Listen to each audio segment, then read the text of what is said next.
There's going to be several exercises in this program involving the shoulder and the shoulder blade. So understanding these movements is going to be really important for doing the exercises correctly. So the first one is going to be internal and external rotation of the shoulder. So bend your elbows here.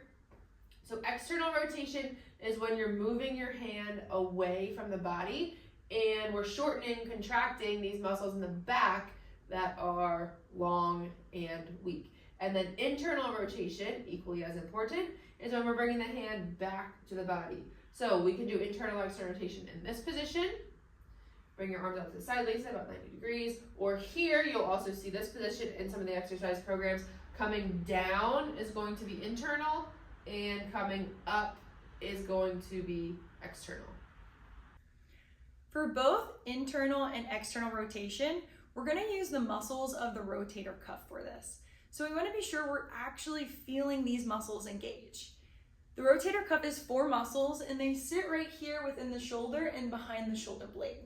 So for external rotation, if you rotate your thumbs up, it actually helps to rotate at the shoulders as well. So we have an exercise where you're rotating your thumbs out, you're squeezing through the rotator cuff, and then relaxing.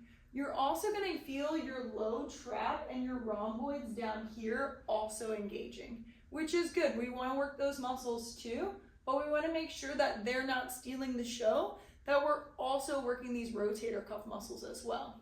So for external rotation, rotating the thumbs out and squeezing. There's going to be other ones where our thumbs aren't going to be facing out.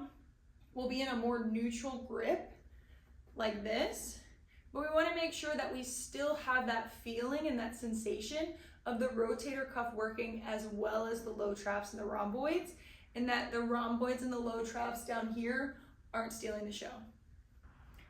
For internal rotation, some things that we see is this winging out of the elbow to try to create that internal movement, as well as the shoulder diving forward and that shoulder blade flaring out.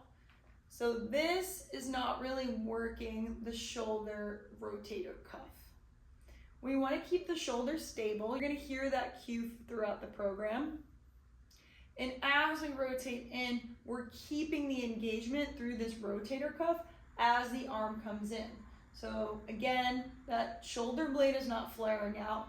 The shoulder isn't diving forward. It remains nice and stable through the movement for internal rotation. The elbow stays in.